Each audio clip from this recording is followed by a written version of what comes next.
sözlerini Türkmenistan'ın halk artisti Hacı Yazmamedov yerine yetirir.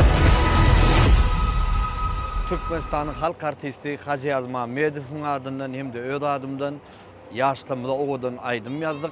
Ihlas, aytaş, şulaydım size soğut, yaşlar bağıtlı olun.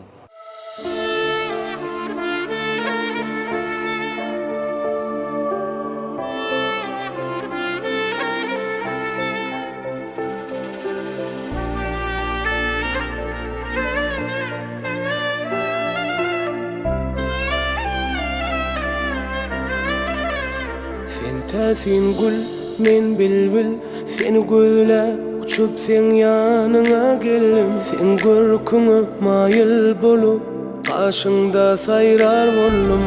Al meni yanına, dermansın canıma, ahlasın saylan aytacı. Söyleyelim, bir birey canan nedir görelim. Hatta baktım özünüm hayran edeli. Söyleli, bak söyleli, aşık sana. Söyleli, bir birey canan nedir göreli. Ya, baktım özünüm hayran edeli.